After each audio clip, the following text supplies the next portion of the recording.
Gervonta Davis refused to go Errol Spence Jr.'s route, and a boxing fan loses his mind and says something really bizarre to Gervonta Davis, who then responds.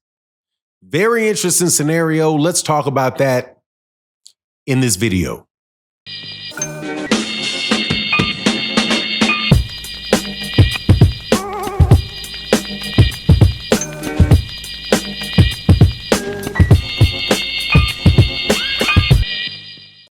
All right. Gervonta Davis decided that he would fight Lamont Roach after looking to fight 3 or 4 other people who were either not available or decided just not to take the fight. So he fights Lamont Roach, a world champion from the weight class below, and many people are unhappy about that. In a classic damned if you do, damned if you don't scenario, Gervonta decided to do, which is the smartest move he could have made.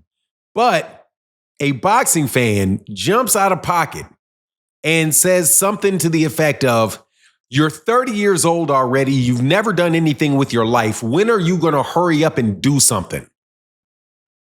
Before I get into Gervonta Davis's response and the ridiculousness of this whole scenario, let me welcome you back to the channel. If you're new to the channel, hit the subscribe button. And thank you guys so much, Nicole. I saw you in the super thanks the other day. I hadn't seen you in a while. Thank you, Nicole Matthews, for your support.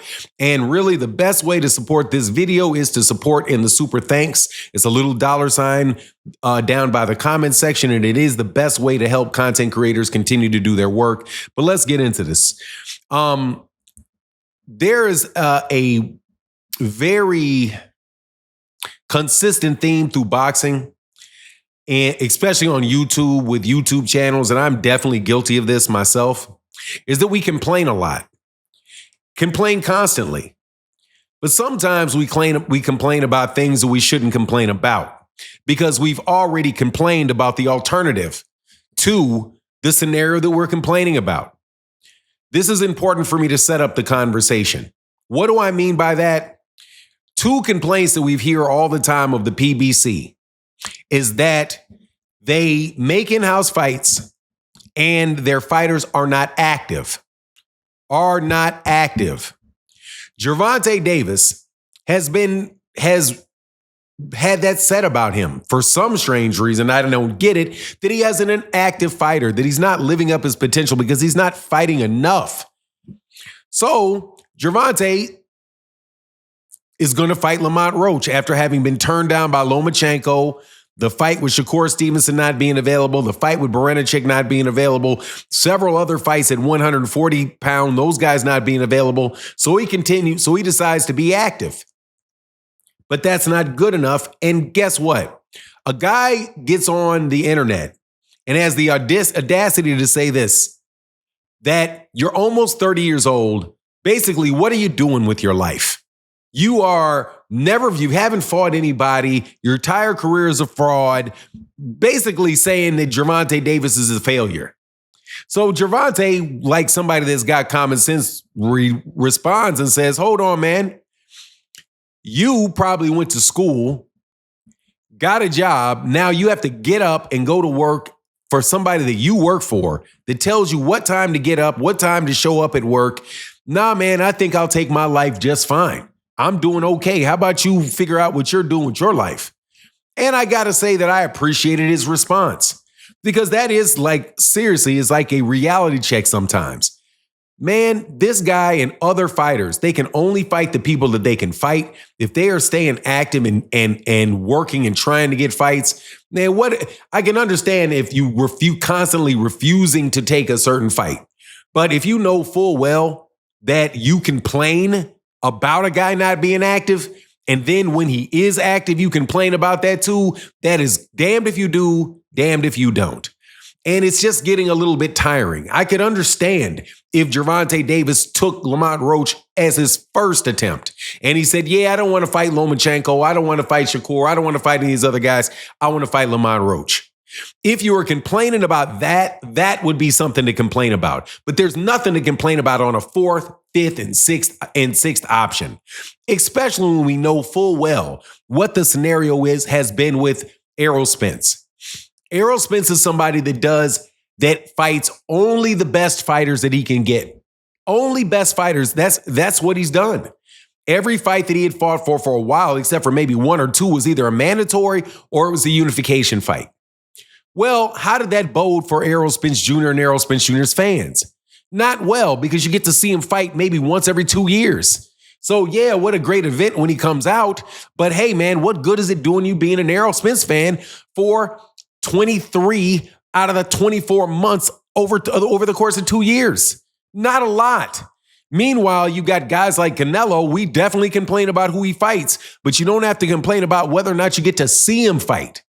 So let's be clear. These people that are making this argument about Lamont Roach, they are actually saying out of their mouths that they wish he wouldn't have been fighting anybody. If you say, oh, I don't want to see Gervonta Davis fight anybody if he fights Lamont Roach, man, just shut up. Just shut up. Go watch somebody else fight this weekend. Go watch some tennis. Go do something else and come back to boxing when you actually want to see a fight. But until then, man, stay away, because it's getting super old to whine and complain about everybody's fights. Note that you're not doing that with everybody else. People are not complaining about every fight Devin Haney got. No, not when he fought Jojo Diaz, who was nowhere near who was a 130-pounder. I think he was a 126-pounder at a point. Moves up to 135. No problem with Devin Haney fighting him. No problem with Devin Haney fighting Yuriorkis Gamboa. No problem with him fighting Regis Prograis, who looked bad after his last fight. Right? There's no problem. People that are fans of Janabek talking about who Janabek fights, and we never even know the guy's name that he's fighting.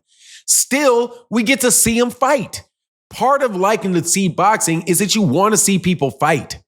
Take for basketball, for an instance. Do you think Michael Jordan the only basketball games he ever played was against the New York Knicks or against the Phoenix Suns or against the Houston Rockets? No, they were playing against all kind of games where they were blowouts and things like that. Tennis players have blowout wins all the time. Football teams, all the time, because they got to play everybody. You're going to have good teams. You're going to have bad teams, but you watch the whole season.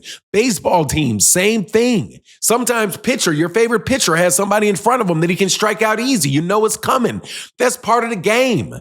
Boxing's the only sport where people insist on every fighter, at least out of their mouths, with the fighters that they don't like, insist on every fight being Muhammad Ali versus Joe Frazier. It's just not going to be. And if you have in-house fights that are going to hold fights up because, or promotional issues that you know will hold fights up, you have network issues that you know will hold fights up. You also have developmental issues as far as where the person is in his career, as far as their development upwards or their decline downwards, that will prevent fights. All these things come into play. So if we're just going to complain about every single solitary fight that does not take place and every single solitary fight that does take place, it's just, what good does it do? You're just going to wind up complaining about everything. Again, I could understand complaining about Gervonta Davis fighting Lamont Roach if that was his number one guy. If we had not heard that he was trying to fight Lomachenko the entire time.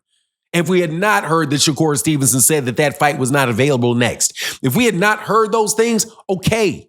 But we did hear those things. So take them into consideration and stop nagging so much. December 14th will be here in short order. We can see the fight. An undercard of fights. Maybe, I don't think Charlo's going to be on it. Steve Fulton Jr., Brandon Figueroa, the undercard. Man, we can watch the fight, have a good night of fights. Who knows? We may get a better fight out of Lamont Roach than we think we are. But at the end of the day, it's better than just sitting there and waiting till May and hoping maybe Lomachenko will take the fight. And if Lomachenko takes the fight, okay, then we're good with that fight. But if Lomachenko doesn't take that fight, no, Gervonta don't fight anybody for another 6 months. Let's just wait and wait and wait and wait. You sit there and stay still, Gervonta, while I complain about how inactive you are. At the same time, not nobody getting to see you fight while we talk and celebrate Devin Haney and his great comeback and all the champions that he wants to fight, even though he's not fighting them. He's just saying he wants to fight them. The whole thing is getting tired to me. Anyway, this is my take on the matter. Please let me know what you think in the comment section. And with that, I'm out. Deuces.